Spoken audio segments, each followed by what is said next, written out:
Esta es la sesión 7.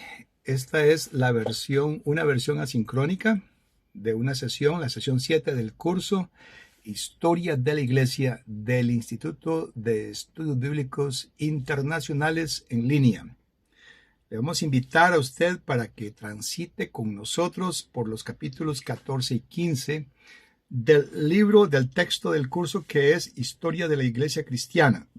Esto que estamos haciendo aquí es una presentación, una adaptación pedagógica de la sesión, adaptación pedagógica, porque lo que se quiere es ampliar y detallar los temas tratados en los capítulos originales del libro. Y entre las características de esta adaptación que llamamos pedagógica, que también podría llamársele y debería llamársele tal vez adaptación didáctica, es una ampliación del contenido, capítulos 14 y 15, expandidos para ofrecer una comprensión más profunda y detallada de los temas, y con el propósito de enriquecer la experiencia de aprendizaje. También se caracteriza porque estamos presentando un resultado de aprendizaje. Hemos establecido un objetivo específico de aprendizaje para que los estudiantes tengan la meta de alcanzarlo al final de la sesión, y esto brinda enfoque y dirección al estudio. Otra característica es que esta adaptación didáctica constituye un complemento interactivo. No reemplaza la lectura completa de los capítulos en el libro de texto, sino que los complementa. Así que se sugiere que usted estudie, que usted lea por cuenta propia los capítulos 14 y 15 del texto del curso, y que visualice este video. Muy bien, vamos a pasar entonces a hacer una introducción a los capítulos 14 y 15, los cuales se centran en dos aspectos fundamentales de la historia de la Edad Media europea. Y el primero de ellos es el papel de la Iglesia y el segundo es el de las cruzadas. En el capítulo 14 se exploran la influencia de la Iglesia durante el periodo del Sacro o Santo Imperio Romano, que también se conoce como el Imperio Alemán, y se analiza la separación entre las iglesias latina y griega, y se destaca la figura de líderes como Carlomagno, y también se destacan los conflictos entre emperadores y papas y cómo esta dinámica afectó la autoridad eclesiástica y política en Europa. Y en el capítulo 15, el enfoque se desplaza hacia las cruzadas, que es un movimiento impulsado por la Iglesia Católica Romana que buscaba recuperar la llamada Tierra Santa y buscaba liberarla del dominio musulmán. En ese capítulo se narran las principales cruzadas y sus líderes, se describen sus éxitos y fracasos. Además, se explora cómo las cruzadas influyeron en las relaciones entre naciones, en el comercio y en el desarrollo de la sociedad europea. También se aborda el impacto de las cruzadas en el poder eclesiástico, desde su fortalecimiento inicial hasta los desafíos y cuestionamientos que eventualmente contribuirían a la reforma. Es decir, comprender el contexto en el cual surge la reforma del siglo XV y XVI. Muy bien, entonces vamos a pasar ahora a repasar los resultados de aprendizaje. El primer resultado de aprendizaje tiene que ver con comprender la influencia del llamado Santo Imperio Romano. Comprender la influencia del llamado Santo Imperio Romano y la separación entre las iglesias latina y griega. Es decir, ser capaces de explicar la importancia que tuvo este llamado Santo Imperio Romano en la configuración política y eclesiástica de la Edad Media. Y se busca comprender las razones detrás de la separación entre las iglesias latina y griega, así como su impacto en la doctrina y las prácticas religiosas. Muy bien. Otro resultado que se espera de aprendizaje es que se identifiquen las cruzadas y se puedan describir las cruzadas, incluyendo sus líderes y sus propósitos y resultados. Se busca comprender el contexto histórico que condujo al inicio de las cruzadas y cómo las cruzadas influyeron en las relaciones entre las naciones y en el comercio. Otro resultado de aprendizaje, otro objetivo de aprendizaje tiene que ver con evaluar el impacto de las cruzadas en la sociedad europea.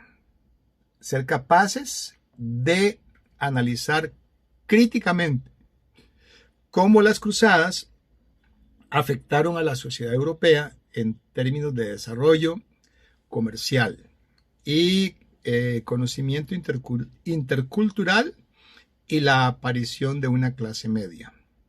También comprender cómo las cruzadas contribuyeron al cambio social y a la formación de alianzas entre naciones.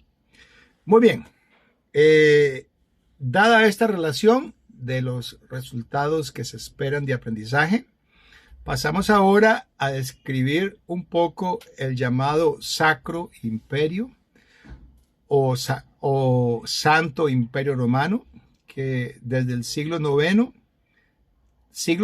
hasta el siglo XIX, Europa fue testigo de la existencia de una entidad política única y multifacética. Se le conocía como el Santo Imperio Romano. Popularmente se le conocía como el Imperio Germano o alemán, ya que tenía conexión con la antigua herencia romana. Esta entidad política desempeñó un papel crucial en la configuración de la historia europea y su evolución a lo largo del tiempo ofreció un panorama variado de características y dinámicas.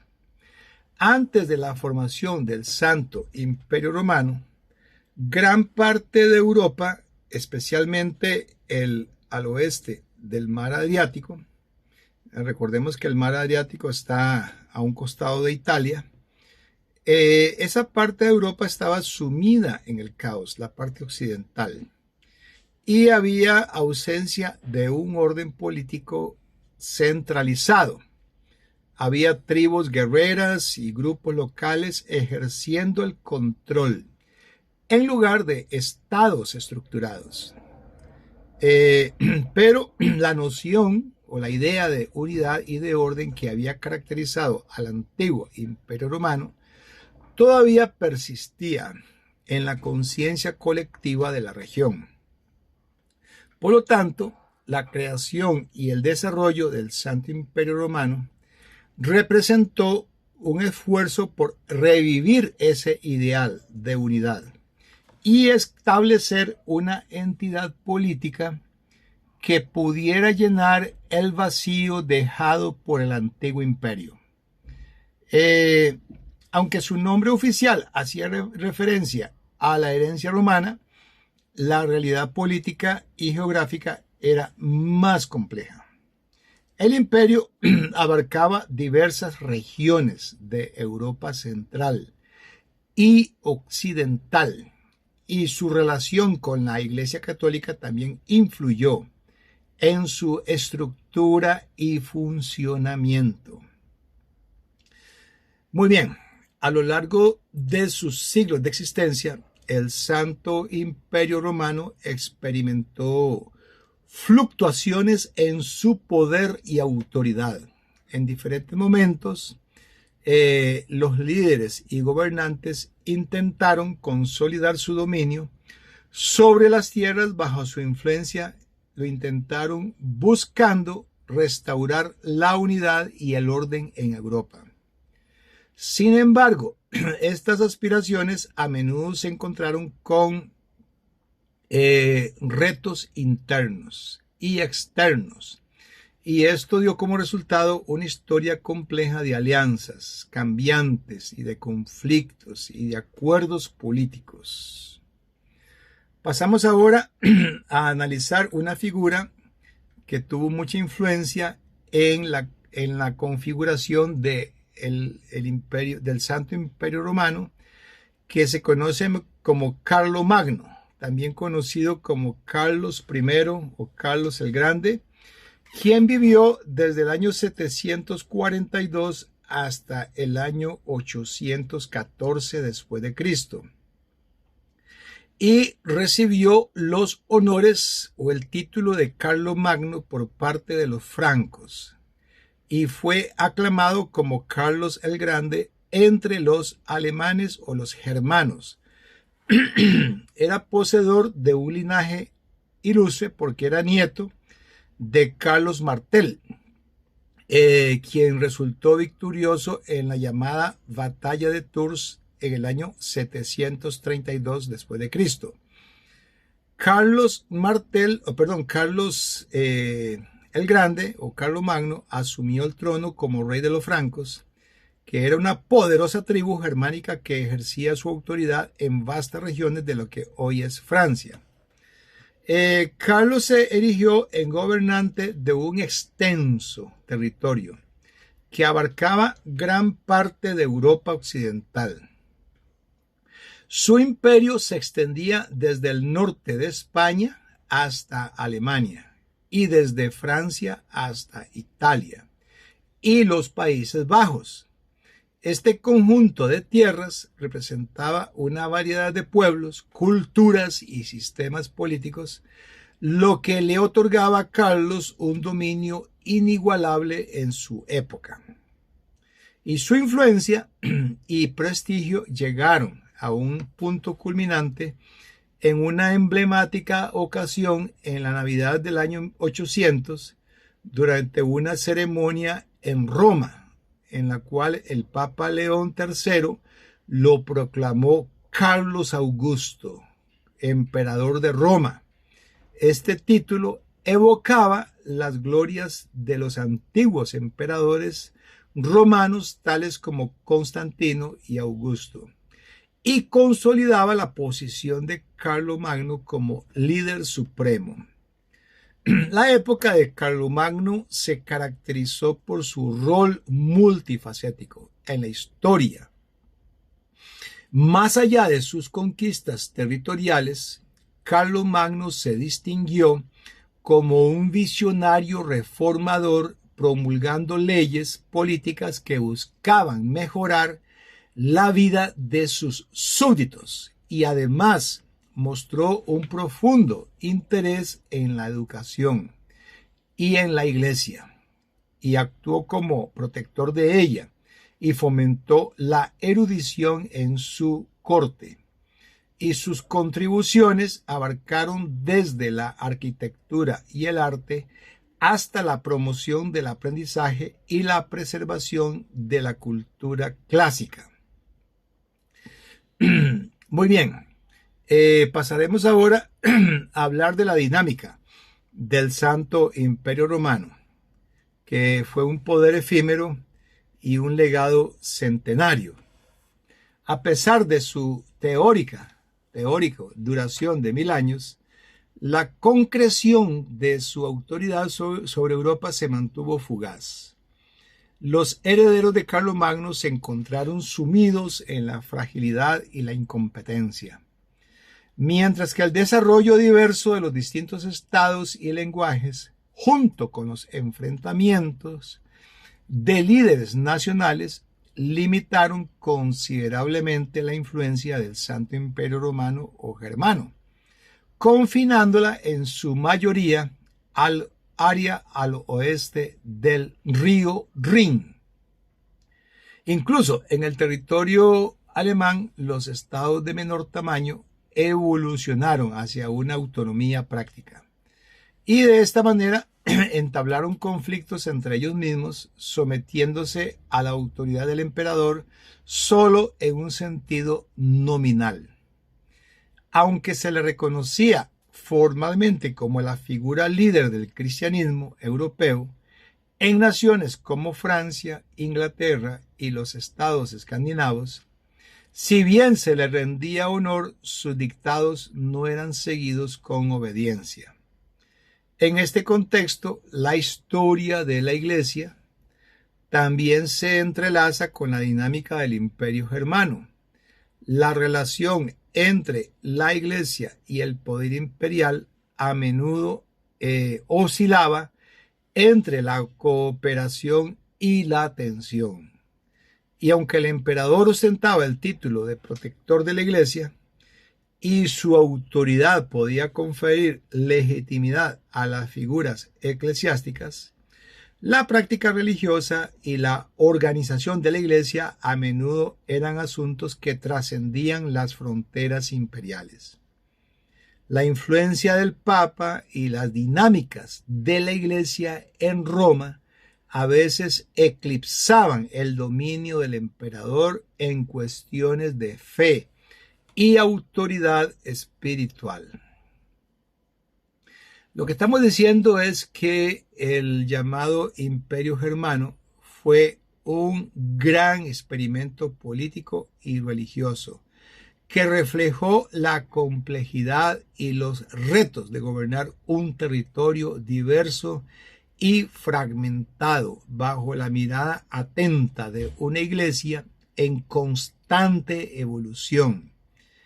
A pesar de sus limitaciones, este imperio dejó un legado en la historia de Europa que destaca la interacción entre la política secular y el poder eclesiástico a lo largo de siglos de transformación.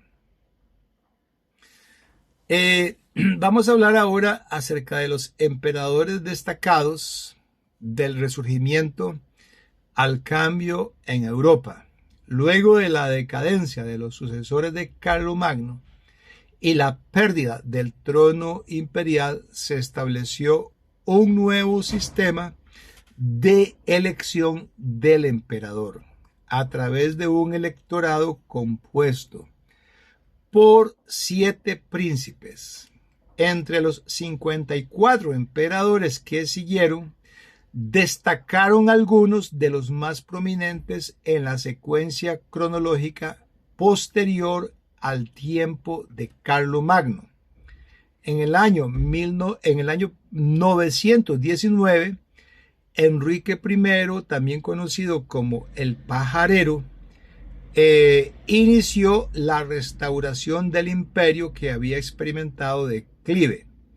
Y el hijo de Enrique I, llamado Otón I, apodado Otón el Grande, se consideraba el verdadero fundador del Imperio Germano, aunque no fue coronado emperador sino hasta en el año año 951.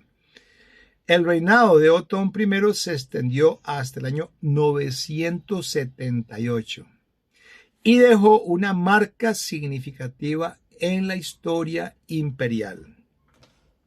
Dentro de esta sucesión de emperadores destaca la figura de Federico Barbarroja. Su participación en la Tercera Cruzada fue notable, aunque trágicamente encontró su fin al ahogarse en Asia Menor, lo que llevó al fracaso de la expedición. Y al nieto de Federico Barbarroja, Federico II, se le considera la maravilla y enigma de la historia, porque su gobierno se caracterizó por ideas progresistas y liberales en temas de gobierno y religión. A pesar de ser excomulgado 2 veces por el Papa, en la Quinta Cruzada se autoproclamó rey de Jerusalén, dejando una huella intrigante en la narrativa imperial. Luego, en el año 1273, destaca Rodolfo I de Habsburgo, fundador de la Casa de Austria, quien ascendió al trono imperial. Aunque en aquel entonces el título imperial carecía de gran significado, Rodolfo I logró consolidar su autoridad sobre los príncipes y varones, convirtiendo a Austria en un estado poderoso dentro de la Confederación Germana. Y el legado de Rodolfo I influyó en las dinastías sucesoras, con la mayoría de los emperadores descendiendo de él. Uno de los emperadores más influyentes en un momento crucial de la historia fue Carlos V, quien gobernó desde 1519 hasta 1556, durante el inicio de la Reforma, siglo XVI. Además del título imperial, heredó las coronas de Austria, España y los Países Bajos. Recordemos que esta es la época de la conquista de América. Por lo tanto, también en esos territorios, Carlos V tenía hegemonía. Y a pesar de sus esfuerzos por mantener la religión tradicional en los territorios bajo su dominio, no pudo evitar el avance de la Reforma. En el año 1556, Carlos V abdicó voluntariamente y pasó sus últimos años en retiro, marcando el fin de su reinado y una etapa de cambio en Europa. Hablaremos ahora acerca del declive del imperio, el fin del Santo Imperio Romano, que sucede así, que conforme el reino de Austria se erigía en una entidad política más relevante, los emperadores dirigieron sus esfuerzos hacia sus dominios hereditarios. Y este cambio en el enfoque llevó al surgimiento de una situación en la que los numerosos estados que conformaban el imperio adquirieron un grado considerable de autonomía. En este contexto, el título de emperador comenzó a perder gradualmente su influencia y relevancia, llegando incluso a ser visto por algunos como un gesto honorífico, más que un verdadero símbolo de autoridad y de gobierno. En el siglo XVIII se da la aguda observación de Voltaire, un ilustre filósofo de la Ilustración, quien encapsuló la percepción de muchos en esta frase respecto al Santo Imperio Romano, diciendo que el Santo Imperio Romano no era ni santo ni romano y menos un imperio. Y resaltó con ingenio las complejidades y paradojas que caracterizaban a esta entidad política con esa frase. Y este comentario se volvió un testimonio de cómo, a medida que el tiempo avanzaba, la realidad política y la eficacia de la autoridad imperial se habían distanciado de la rica herencia histórica que el título evocaba. Y el declive de la sucesión de los emperadores culminó en un momento trascendental en la historia europea, en 1806, cuando Napoleón Bonaparte estaba en la cúspide de su poder. Durante este periodo de cambio y reconfiguración geopolítica, Francisco II se vio obligado a abandonar el título de emperador del Santo Imperio Romano y en su lugar adoptó el título más específico de emperador de Austria. y esta medida marcó el punto final de una entidad que a lo largo de su existencia había experimentado evoluciones y redefiniciones en su propósito y alcance. El desvanecimiento del título de emperador del Santo Imperio Romano señaló el cierre de un capítulo significativo en la historia europea y en el inicio de una nueva era de transformaciones políticas y sociales. Vamos a referirnos ahora al gran cisma del año 1054, que se da en la formal separación entre las iglesias latina y griega, el cual marcó un hito significativo en la historia del cristianismo y tuvo profundas implicaciones religiosas, políticas y culturales. Aunque se cristalizó en el siglo XI, sus raíces se remontan a siglos atrás, a medida que las diferencias teológicas, litúrgicas y políticas entre las iglesias de Occidente y Oriente se estaban agudizando. La tensión entre Roma y Constantinopla se acentuó con el tiempo, influenciada por factores tanto religiosos como políticos. Las disputas sobre la primacía papal, una cláusula llamada filioque en el credo niceno, y las prácticas litúrgicas se convirtieron en puntos de desacuerdo sustanciales. Estas diferencias, aunque parezcan sutiles, hoy en día representaban perspectivas profundamente arraigadas en cuanto a la autoridad, la teología y la espiritualidad. El momento culminante de esta ruptura se produjo en el año 1054, como ya lo dijimos, cuando el legado papal en Constantinopla colocó una bula de excomunión en el altar de Santa Sofía. El patriarca de Constantinopla respondió con una excomunión similar hacia Roma, y esta división formal marcó la separación de la Iglesia Católica Romana y la Iglesia Ortodoxa Oriental en dos comuniones distintas. Y el cisma tuvo amplias implicaciones. En el ámbito religioso condujo a la interrupción de la comunión sacramental y la pérdida de intercambio litúrgico entre las dos iglesias. En el ámbito político, la ruptura influyó en las alianzas y rivalidades en Europa Oriental y los Balcanes, a menudo manipuladas por potencias extranjeras. Culturalmente, la separación dejó su huella en la arquitectura, el arte y la teología de ambas tradiciones. Bueno, es importante destacar que aunque el cisma formal se produjo en el siglo XI, las relaciones entre las iglesias latina y griega continuaron siendo complejas y en ocasiones tensas en los siglos posteriores. Aunque hubo intentos de reconciliación a lo largo de los años, la brecha persistió hasta el día de hoy.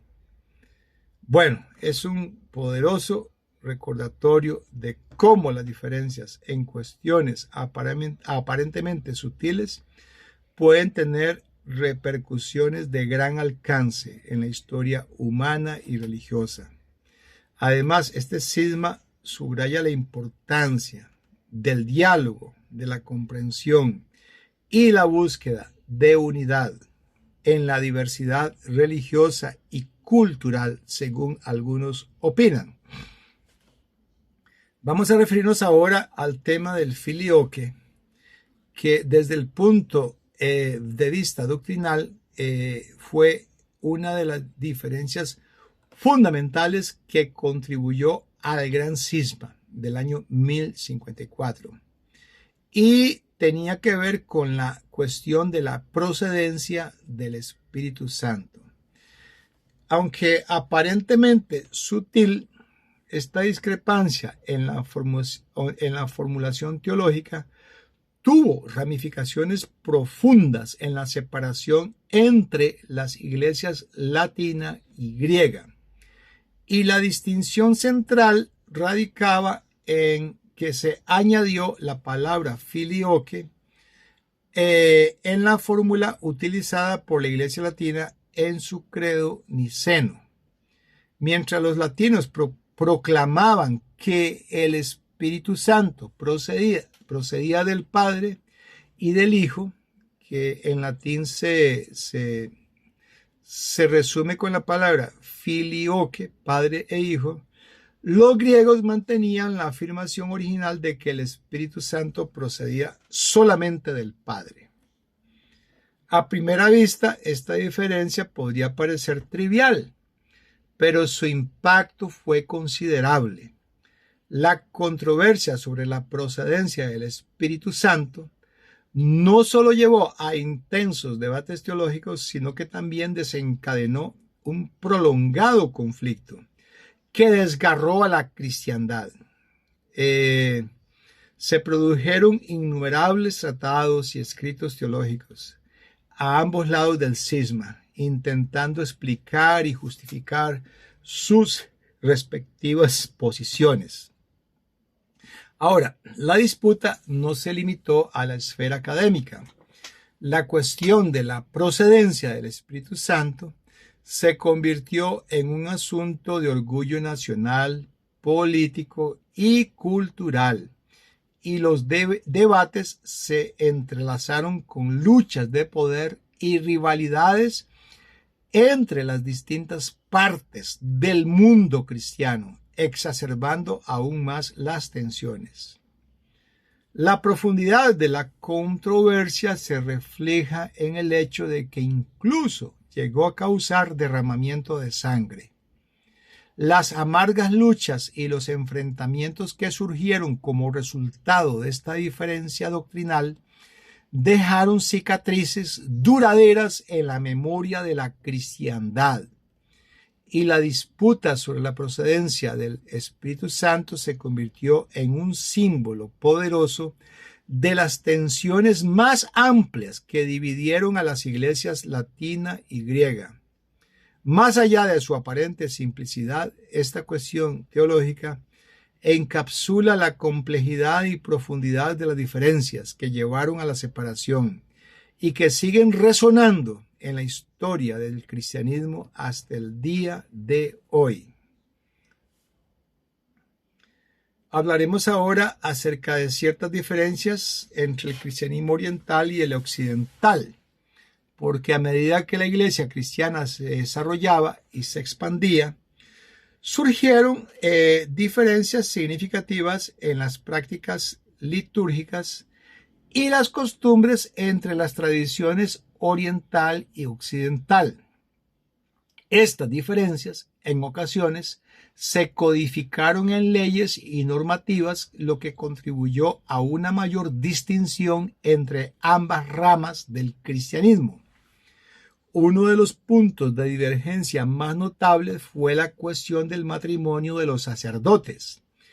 En la Iglesia occidental se estableció la prohibición del matrimonio para los sacerdotes, mientras que en la Iglesia oriental el matrimonio de los sacerdotes se permitió y se convirtió en una práctica común.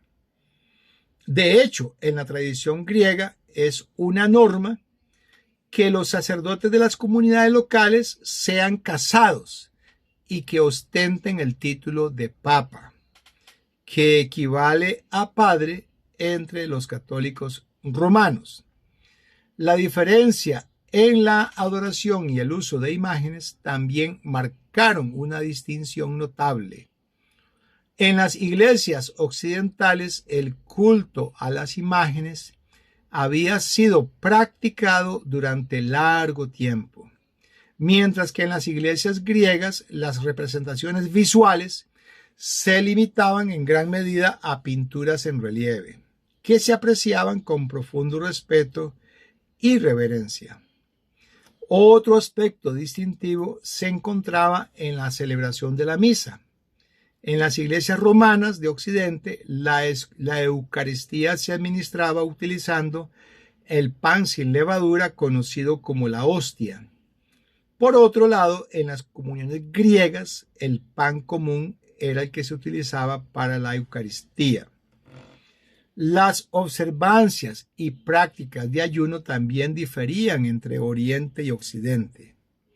Mientras en Occidente surgió la práctica de ayunar en el sábado como protesta contra la observancia judía del séptimo día, esta costumbre nunca se arraigó en las tradiciones orientales. Y por último, la elección del día de ayuno cambió en el Occidente, de la cristiandad al viernes, el día relacionado con la crucifixión de Cristo. Esta distinción en la elección de días refleja tanto las diferencias litúrgicas como las consideraciones teológicas únicas que moldearon el desarrollo de las tradiciones cristianas en diferentes partes del mundo. A través de esas prácticas y costumbres distintivas, las iglesias oriental y occidental se fueron conformando en dos tradiciones distintas, pero igualmente arraigadas en la fe y la devoción cristiana. Estas diferencias a veces reflejaban matices teológicos y en otras ocasiones surgieron como resultado de contextos culturales y sociales únicos en cada región.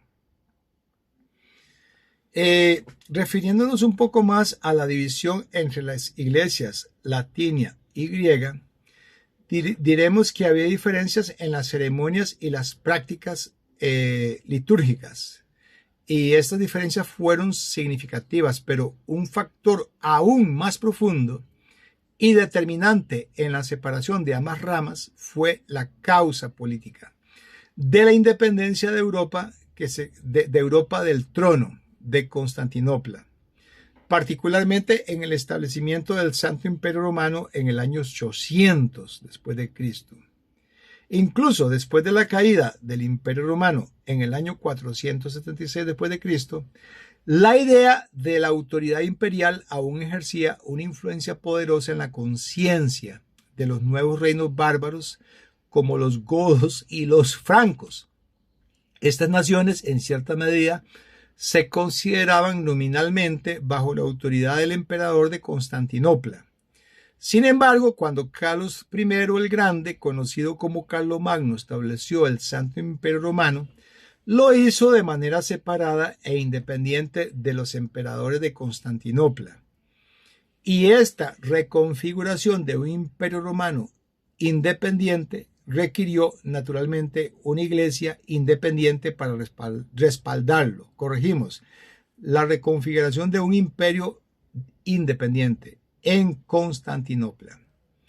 Ahora, el factor más influyente que condujo a la separación fue la creciente afirmación de Roma como la iglesia dominante y su líder, el Papa, como el obispo universal.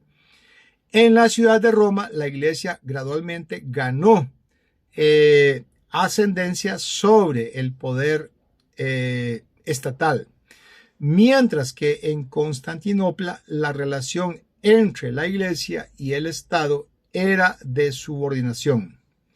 Y estas concepciones opuestas sobre la relación entre la autoridad eclesiástica y secular inevitablemente llevaron al cisma entre las dos divisiones de la iglesia. El punto culminante, como ya dijimos, se manifestó en el año 1054, cuando las iglesias latina y griega formalizaron su división en lo que se conoce como el Gran Cisma. Y este evento marcó un hito en la historia del cristianismo, al dividir permanentemente a las dos tradiciones en oriental y occidental. Las diferencias en las ceremonias litúrgicas y las prácticas religiosas, aunque notables, fueron eclipsadas por las profundas tensiones políticas y eclesiásticas que finalmente llevaron a la separación. y a la formación de dos tradiciones distintas dentro del cristianismo. Muy bien. Pasaremos ahora al tema de las cruzadas, que es otro destacado movimiento que dejó profunda huella en la Edad Media y que se dieron bajo la guía y el impulso de la Iglesia. Este fenómeno histórico que se desplegó a lo largo de varios siglos, desde finales del siglo XI hasta mediados del siglo XIII, representa uno de los episodios más emblemáticos y complejos de la historia europea y del Medio Oriente.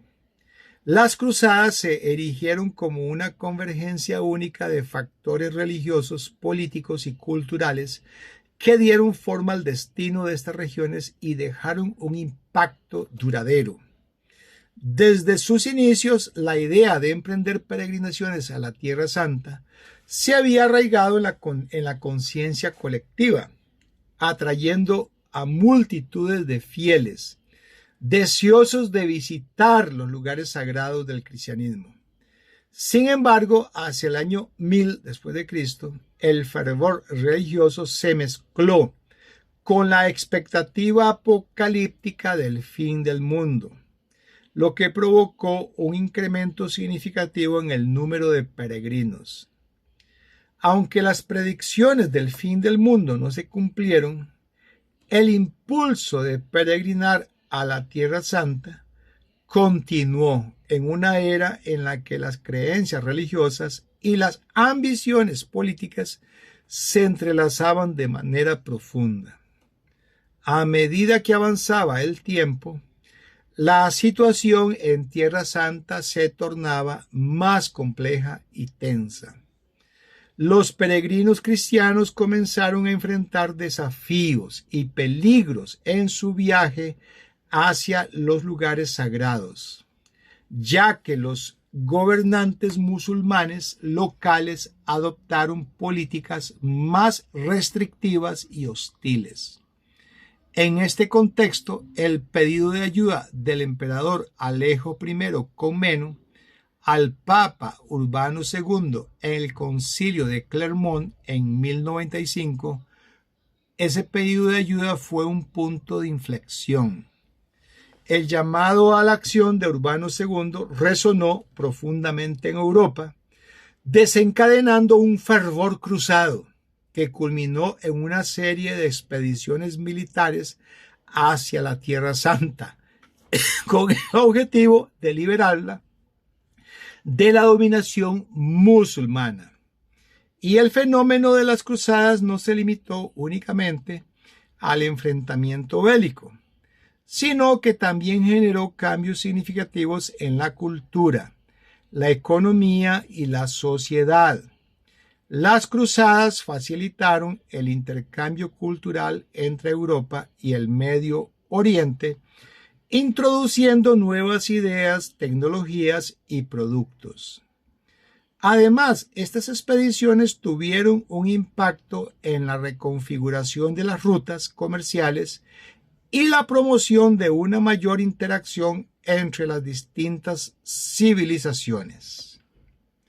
Vamos a pasar ahora a la primera cruzada,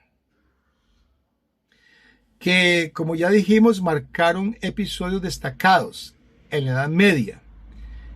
Fueron 8 campañas principales, aparte de otras expediciones de menor envergadura, que también se les etiquetó con la palabra cruzada. La primera de ellas fue un acontecimiento trascendental. Fue convocada, como ya dijimos, por el Papa Urbano II en 1095 durante el Concilio de Clermont, y fue en respuesta a este llamado de Urbano II que una multitud de caballeros abrazó la cruz como emblema y se alistó para combatir contra los llamados sarracenos.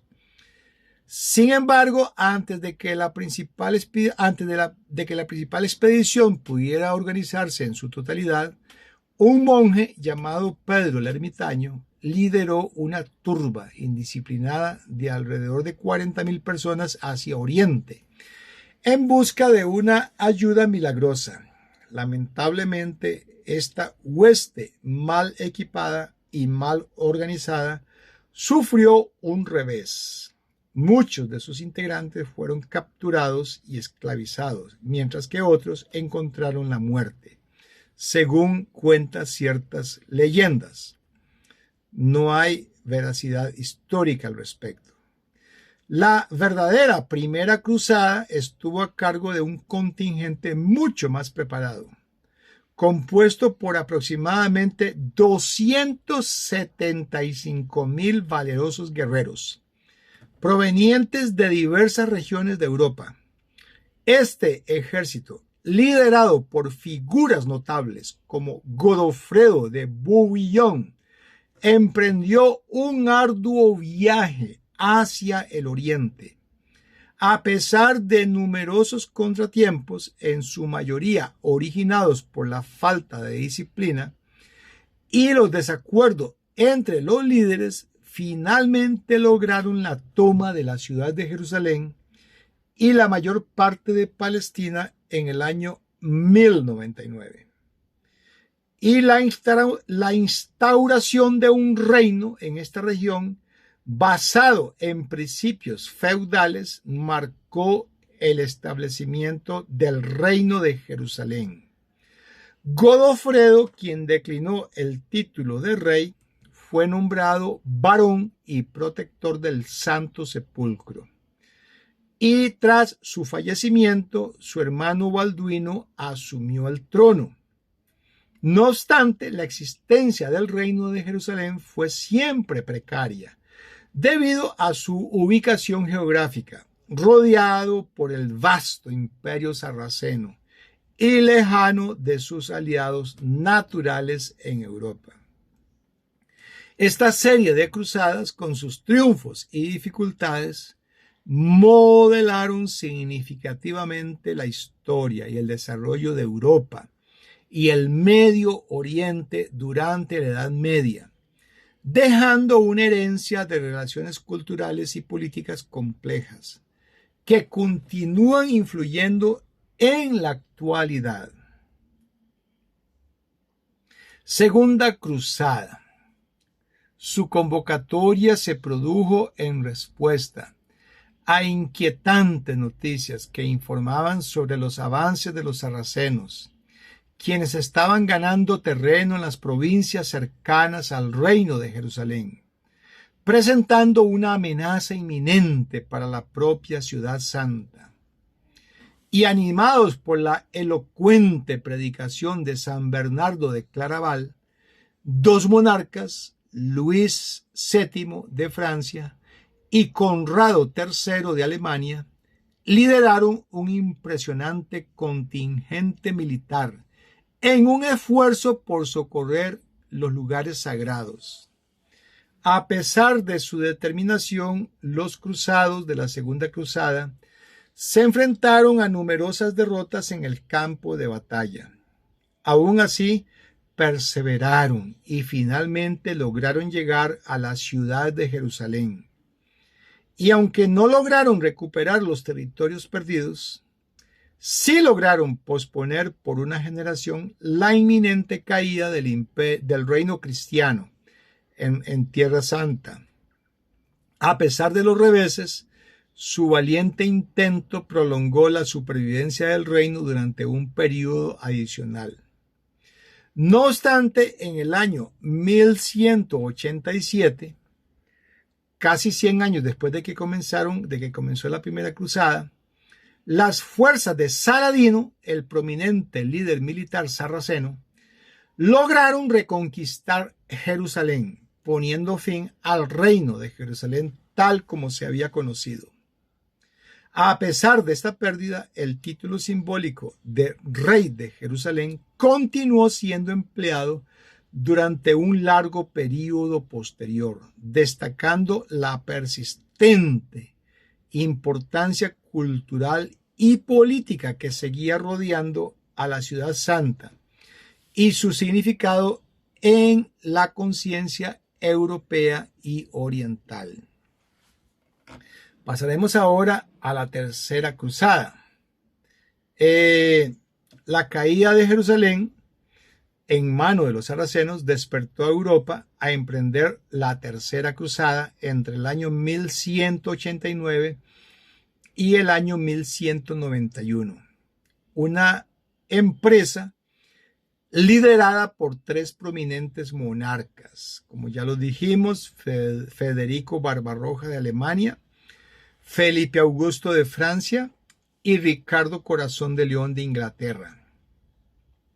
Sin embargo, esta cruzada estuvo marcada por una serie de desafíos y complicaciones.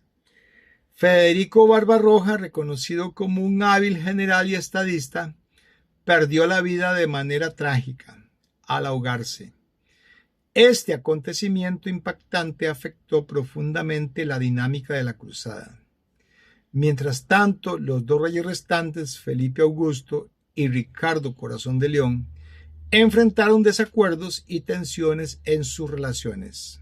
Felipe Augusto optó por regresar a su patria, lo que influyó en la dirección de la cruzada.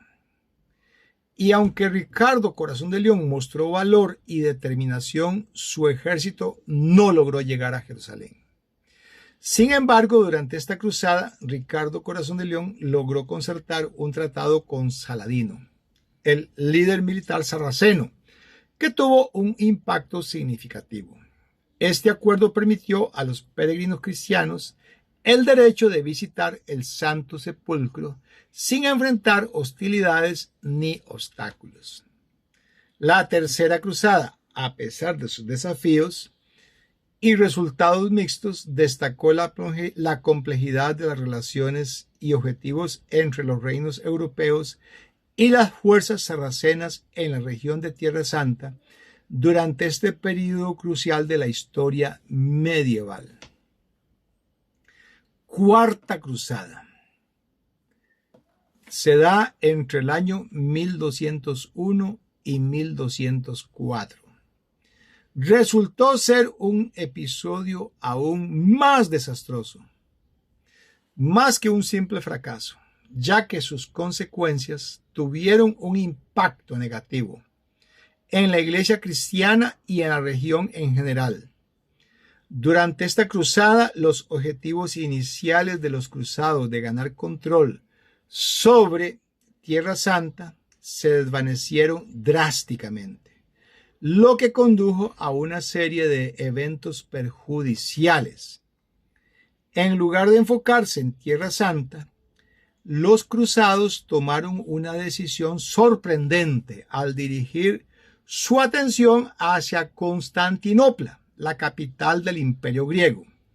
De manera lamentable, la ciudad fue conquistada y sometida a saqueos despiadados, lo que resultó en un gobierno impuesto por los propios cruzados sobre el Imperio griego. Y esta ocupación duró aproximadamente 50 años y dejó un legado de inestabilidad en la región. El efecto más perjudicial de esta cruzada fue la debilitación significativa del Imperio griego. Los acontecimientos que rodearon la captura y ocupación de Constantinopla dejaron al imperio en una posición de vulnerabilidad frente al ascenso de los turcos, una raza guerrera y poder emergente que se convirtió en la fuerza dominante en el ámbito musulmán tras la conclusión del período de las cruzadas. La Cuarta Cruzada, a pesar de sus intenciones iniciales y el contexto de las cruzadas en general, terminó en un resultado que afectó negativamente tanto a la Iglesia como a la estabilidad política de la región, con consecuencias que perdurarían a lo largo del tiempo. Quinta Cruzada se dio entre el año 1217 y 1222. Se destacó como un capítulo más en la larga saga de los esfuerzos cristianos por reclamar Tierra Santa.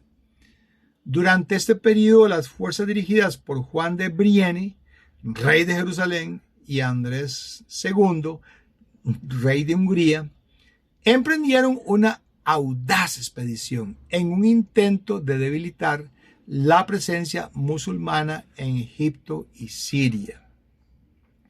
La cruzada, a pesar de contar con líderes comprometidos y valientes, enfrentó obstáculos significativos en su camino hacia la victoria. Aunque los monarcas al mando deseaban fervientemente recuperar el control sobre los territorios perdidos, su campaña en Egipto y Siria no tuvo el resultado deseado. A pesar de su dedicación y esfuerzo, los sarracenos se mantuvieron como una fuerza formidable y las fuerzas cristianas no lograron alcanzar una victoria decisiva. Este esfuerzo en particular ilustra la complejidad y las dificultades inherentes a las cruzadas. A pesar de los anhelos y la voluntad de los líderes cristianos, la Quinta Cruzada resalta la naturaleza desafiante de las campañas en el Medio Oriente. Sexta Cruzada. Se da entre el año 1228 y el año 1229 después de Cristo. Se destaca como un capítulo intrigante en la serie de cruzadas medievales. En esta ocasión, el emperador Federico II, a pesar de haber sido excomulgado por el Papa, tomó las riendas de un ejército que se dirigió hacia Palestina. En una serie de maniobras diplomáticas y tácticas, Federico logró alcanzar un tratado con las autoridades musulmanas en la región. Este tratado resultó en la cesión de ciudades cruciales como Jerusalén, Jaffa, Belén y Nazaret a manos de los cristianos. Sin embargo, la coronación de Federico II como rey de Jerusalén, un acto que se llevó a cabo por sí mismo, debido a la falta de reconocimiento papal, se convirtió en un punto en conflicto. A pesar de los logros conseguidos en este tratado, las tensiones entre el emperador y la Iglesia Católica afectaron negativamente los resultados de la cruzada. La coronación y los desacuerdos entre el Papa y el emperador tuvieron repercusiones duraderas. El título de Rey de Jerusalén fue utilizado por los emperadores germanos y más tarde por los de Austria, hasta el siglo XIX. A pesar de estos esfuerzos, la pérdida del control de Jerusalén por parte de los cristianos se materializó nuevamente en el 1244 después de Cristo, cuando los musulmanes recuperaron la ciudad y la mantuvieron bajo su dominio. A partir de entonces, la Sexta Cruzada, como ya dijimos, sigue ilustrando la compleja interacción entre la política, la religión y el poder en el contexto de la Edad Media. Séptima Cruzada. Se da entre el año 1248 y 1254. Cruzada que marca otro destacado intento europeo por recuperar el control de Tierra Santa. Fue encabezada por Luis IX de Francia, también conocido como San Luis debido a su piedad y devoción religiosa. Esta cruzada llevó consigo una mezcla de esperanza y desafío. El objetivo principal era retomar el control de Jerusalén y otros territorios en manos musulmanas. Pero la estrategia elegida fue un tanto inusual. Luis IX optó por dirigir sus esfuerzos hacia Egipto, una decisión que sorprendió a muchos en Europa y en el Oriente. Inicialmente, el rey francés logró avances exitosos en su campaña egipcia, consolidando su presencia y generando un sentido de optimismo entre las fuerzas cruzadas. Sin embargo, los desafíos y las dificultades no tardaron en presentarse. Los musulmanes, encabezados por el líder mameluco Al-Mansur, no estaban dispuestos a ceder ante la avanzada cruzada. En una serie de enfrentamientos, las fuerzas musulmanas lograron derrotar a Luis IX y sus tropas, capturándolo en el proceso. La captura del rey francés fue un golpe severo para la causa cruzada y generó una aguda preocupación en Europa. La cautividad de Luis IX no duró mucho tiempo. Fue rescatado después de un intercambio de prisioneros y un pago significativo de rescate. A pesar de su liberación, Luis IX no abandonó sus aspiraciones en Tierra Santa. Continuó en la región tratando de consolidar su presencia y de restaurar la influencia cristiana. Sin embargo, la situación política en Francia lo llamó de regreso a su hogar en 1252 y tras la muerte de su madre y regente Blanca de Castilla. Octava Cruzada, años 1270 y 1272. Esta cruzada representó un nuevo intento de reavivar la causa cruzada en el Oriente, liderado por dos prominentes monarcas europeos, Luis IX de Francia y el príncipe Eduardo Plantagenet de Inglaterra, quien más tarde se convertiría en Eduardo I. Sin embargo, esta cruzada llevó consigo una serie de desafíos y circunstancias que la convirtieron en un capítulo trascendental y en última instancia en una empresa fracasada. En esta ocasión, la ruta elegida por los cruzados fue a través de África, con la esperanza de llegar a Tierra Santa por medio de una estrategia diferente. El objetivo era claro: recuperar los territorios sagrados en manos musulmanas y restablecer la influencia cristiana en la región. Sin embargo, los desafíos pronto se hicieron evidentes. La expedición enfrentó dificultades logísticas, enfermedades y enfrentamientos con las fuerzas enemigas a lo largo de su travesía africana. Lamentablemente, antes de que pudieran alcanzar su destino, la cruzada se vio afectada por una tragedia significativa. Como ya dijimos, Luis IX de la cruzada, líder de la cruzada y conocido por su fervor religioso, falleció en Túnez en 1270. Y su muerte dejó un vacío de liderazgo y un sentido de desánimo en las filas de los cruzados, y ante esta situación Eduardo I de Inglaterra tomó el mando, pero las circunstancias adversas continuaron afectando la expedición. Finalmente, la cruzada llegó a su fin con el retorno de Eduardo I de Inglaterra, quien asumió el trono tras la muerte de su padre.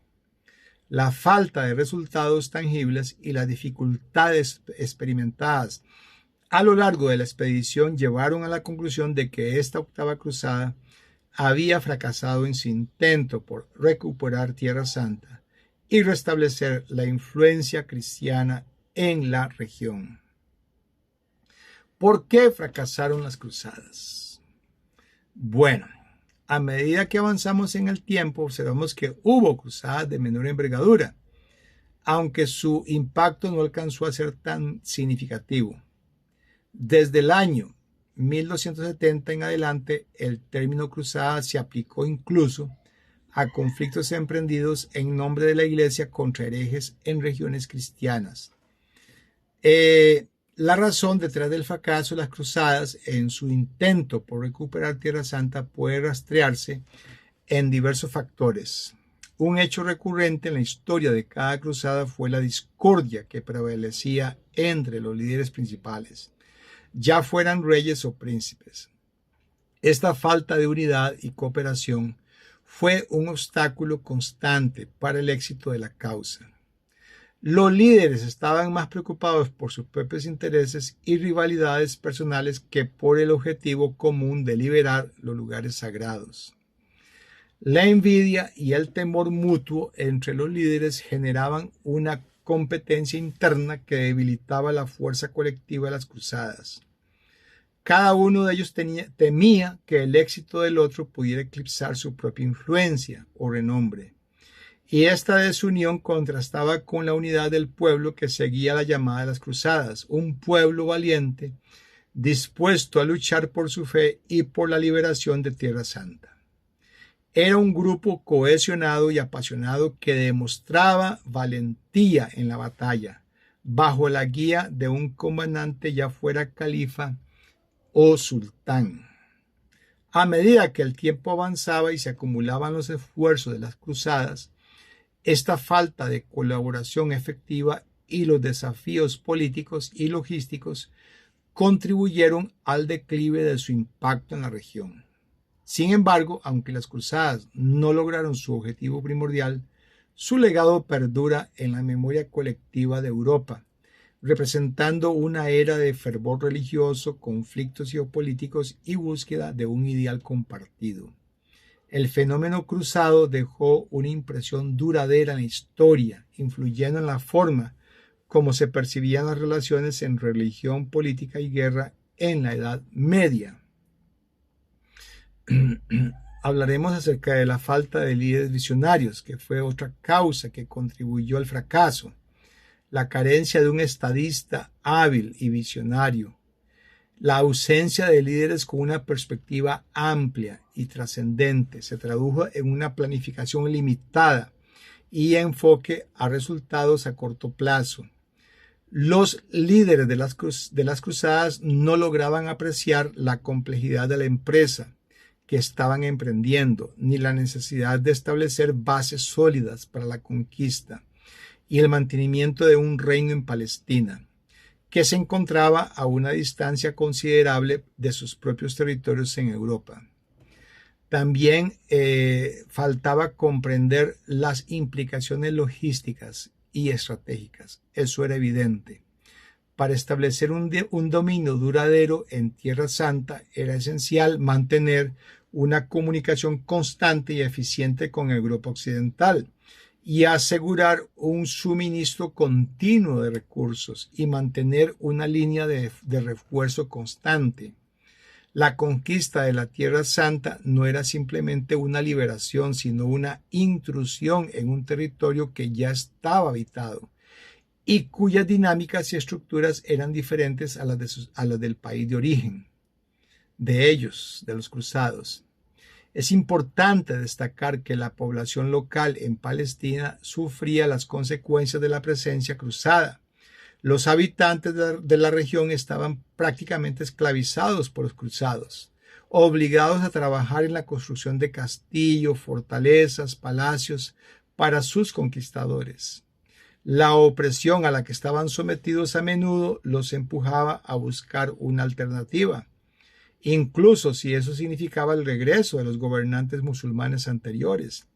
Aunque el yugo de los gobernantes musulmanes era pesado, se percibía como menos opresivo en comparación con el de los reyes cristianos de Jerusalén.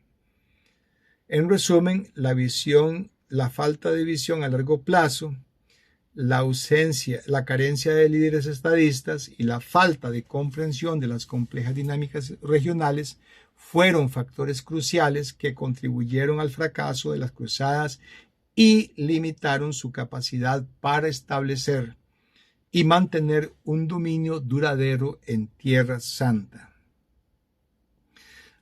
Hubo ciertos beneficios de las cruzadas a pesar de la falta de éxito. Tras el período de las cruzadas se produjo un significativo cambio en la relación entre los cristianos y los gobernantes turcos en la región. El gobierno turco, que previamente había sido hostil hacia los peregrinos cristianos, comenzó a ofrecer protección y seguridad a aquellos que deseaban realizar peregrinaciones a los lugares sagrados en Tierra Santa. Esta mejora en la seguridad permitió que los peregrinos viajaran con mayor confianza y redujo la persecución que previamente habían enfrentado. Además, las cruzadas tuvieron un impacto positivo en la prosperidad de la región. Las ciudades de Belén, Nazaret y Jerusalén experimentaron un aumento en su población y riqueza debido al flujo constante de peregrinos que llegaban desde Europa. Estos peregrinos no solo impulsaron la actividad económica al comprar bienes y servicios locales, sino que también contribuyeron a la construcción y renovación de infraestructuras en las ciudades como lugar de culto y hospitales. Y la presencia de peregrinos y el flujo de recursos provenientes de Europa generaron una dinámica beneficiosa para la región, promoviendo el comercio, la inversión y el crecimiento económico en áreas específicas. En este sentido, las cruzadas, a pesar de su objetivo principal no alcanzado, tuvieron efectos secundarios que resultaron en una mejora en las condiciones de vida y las oportunidades económicas en Palestina. En resumen, aunque no se logró mantener un reino cristiano en Palestina como se esperaba, las cruzadas trajeron consigo cambios positivos en las relaciones entre cristianos y gobernantes turcos, así como aumento de la prosperidad de las ciudades sagradas. Y acerca de las lecciones aprendidas, Europa comenzó a adoptar una postura más defensiva frente a las agresiones musulmanas, impulsados por la experiencia y el conocimiento del peligro que representaba el islamismo para la región. Y se aprendieron lecciones durante los siglos de conflicto con los musulmanes. Habían generado una mayor conciencia a la necesidad de proteger los territorios europeos de las incursiones y expansiones musulmanas. Y uno de los ejemplos más notables de esta respuesta defensiva fue la reconquista de España.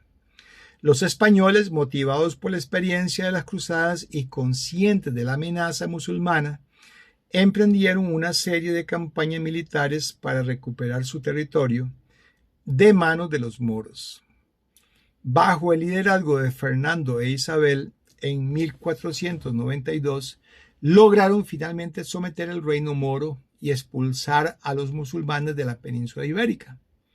Esta victoria marcó un hito en la lucha contra la influencia musulmana en Europa y reflejó el compromiso de los europeos por salvaguardar sus territorios y su identidad cultural. En la frontera oriental de Europa, Polonia y Austria también adoptaron medidas preventivas contra la expansión turca. Un momento crucial ocurrió en 1683 cuando las fuerzas polacas y austriacas lograron repeler una invasión turca en una épica batalla cerca de la ciudad de Viena. Esta victoria fue un punto de inflexión que señaló el inicio de la declinación del Imperio turco y fortaleció la determinación de Europa de resistir las amenazas musulmanas. Y también otro beneficio fue el impulso que se dio a las relaciones internacionales, además de los efectos directos en términos de conflictos y relaciones políticas. Las cruzadas también tuvieron un impacto significativo en la forma como las naciones europeas se relacionaban y se percibían mutuamente. A medida que los diferentes países enviaban a sus gobernantes, caballeros e incluso soldados a luchar en las cruzadas, se establecieron interacciones y conexiones que trascendieron las fronteras nacionales. Y uno de los resultados más notables fue el aumento del conocimiento y la comprensión mutua entre naciones europeas. Los caballeros y soldados de diferentes países compartían experiencias, historias y perspectivas mientras luchaban juntos en tierras lejanas. Esta interacción permitió que individuos de diferentes orígenes aprendieran unos de otros, superando las diferencias culturales y lingüísticas. El intercambio de información y experiencias contribuyó al desarrollo de un mayor respeto mutuo y a la formación de alianzas entre naciones que antes podían haber sido vistas como extrañas o distantes. La cooperación y el entendimiento cultivados durante las cruzadas sentaron las bases para relaciones más estrechas y una mayor colaboración en áreas como el comercio, la diplomacia y la cultura. Las alianzas que se forjaron durante este periodo influyeron en la configuración de la Europa moderna y jugaron un papel en la formación de las identidades nacionales y las redes de interacción entre las naciones. Luego está el impulso que se dio al comercio. Las ciudades en particular, las cruzadas, ejercieron un impacto profundo y multifacético en el desarrollo económico y social de Europa, impulsando significativamente el comercio y transformando las estructuras de poder en la sociedad medieval. Y una de las consecuencias más notables de las cruzadas fue el estímulo al comercio. La necesidad de abastecer a los cruzados con armas, provisiones y embarcaciones generó una creciente demanda de mercancías. Esto a su vez impulsó la industria y el comercio en toda Europa, ya que se necesitaban productos variados para sostener las expediciones y para el mantenimiento de los soldados en Tierra Santa.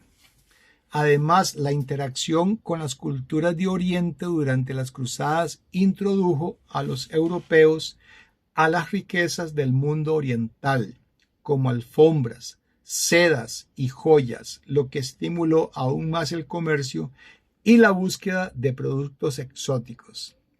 El flujo constante de mercaderes y bienes entre Europa y Oriente contribuyó al enriquecimiento de los mercaderes y al surgimiento de una nueva clase social, la clase media. Esta clase, situada entre los señores feudales y los vasallos, desempeñó un papel clave en el crecimiento económico y en el desarrollo de las ciudades europeas. A medida que los mercaderes acumulaban riqueza, se convirtieron en actores económicos influyentes y contribuyeron al auge de las ciudades como centros comerciales y culturales. Las ciudades en particular experimentaron un crecimiento significativo gracias al comercio estimulado por las cruzadas. A medida que las actividades comerciales se expandían, las ciudades prosperaron y aumentaron su poder económico. Esto tuvo un efecto transformador en la sociedad, ya que las ciudades se convirtieron en focos de libertad y reforma. Los ciudadanos urbanos comenzaron a desafiar el dominio de los príncipes feudales y los prelados eclesiásticos, lo que eventualmente contribuyó al debilitamiento de la autoridad feudal y al surgimiento de sistemas políticos más descentralizados. Lo que estamos diciendo es que las cruzadas no solo impactaron en los eventos militares y religiosos de la época, sino que también tuvieron un efecto profundo en la economía y la estructura social de Europa. Estimularon el comercio, enriquecieron a los mercaderes, fomentaron el surgimiento de una clase media y contribuyeron al fortalecimiento de las ciudades y a la evolución de las estructuras de poder en la sociedad medieval. También se dio el enriquecimiento del clero. Inicialmente las cruzadas ejercieron un profundo impacto en la consolidación del poder eclesiástico en la Europa medieval. La Iglesia Católica asumió un papel central en la convocatoria y dirección de estas expediciones militares, lo que le permitió demostrar su dominio sobre príncipes y naciones. A través de su participación en la organización y financiamiento de las cruzadas, la Iglesia también logró expandir su influencia política y territorial. Uno de los métodos que la Iglesia utilizó para respaldar las cruzadas fue la adquisición de tierras y la provisión de financiamiento de los cruzados. Muchos participantes en las cruzadas necesitaban recursos financieros para financiar sus expediciones y la Iglesia ofrecía préstamos o compraba tierras como garantía. Como resultado, la Iglesia aumentó significativamente su extensión territorial y sus propiedades en toda Europa, consolidando aún más su poder económico y político. Además, la ausencia de gobernantes temporales en las tierras de origen de los cruzados permitió a los obispos y líderes eclesiásticos ganar un mayor dominio en asuntos locales. La Iglesia aprovechó esta oportunidad para consolidar su autoridad y expandir su influencia sobre las comunidades locales, lo que contribuyó a reforzar su posición en la sociedad europea. Sin embargo, a medida que pasaba el tiempo, esta acumulación de poder y riqueza eclesiástica comenzó a suscitar descontento entre muchos sectores de la sociedad. La ostentosa ambición de algunos clérigos y el uso no siempre escrupuloso de su poder generaron críticas y cuestionamientos. Estas tensiones acumuladas, junto con otros factores, contribuyeron a sentar las bases para futuros movimientos de reforma religiosa como la Gran Reforma Protestante del siglo XVI. En última instancia, las cruzadas no solo fortalecieron temporalmente el poder de la Iglesia, sino que también desencadenaron un proceso de reflexión y cuestionamiento que eventualmente desembocaría en importantes cambios en la estructura y la autoridad eclesiástica en Europa. Vamos a concluir entonces diciendo que los capítulos 14 y 15 de la sesión número 7 nos han sumergido en un viaje a través de la historia de la Iglesia medieval y sus interacciones con el mundo político y cultural de su tiempo. Desde la formación del Santo Imperio Romano hasta las cruzadas que buscaban liberar Tierra Santa, hemos presenciado cómo la Iglesia desempeñó un papel crucial en la configuración de Europa y el Oriente Medio. A pesar de los desafíos y fracasos de las cruzadas, se lograron resultados significativos como el fortalecimiento del comercio, el conocimiento mutuo entre naciones y la redefinición de las relaciones entre Iglesia y Estado. Las tensiones entre las iglesias latina y griega reflejaron los complejos lazos entre religión y política. Las lecciones de estos capítulos de la sesión 7 nos recuerdan la influencia duradera de la Iglesia en la historia y cómo sus acciones, triunfos y desafíos han moldeado la evolución de la sociedad y la cultura en la Europa medieval y más allá. Este es el fin de la sesión 7 del curso Historia de la Iglesia del Instituto de Estudios Bíblicos Internacionales. Muchas gracias por su atención.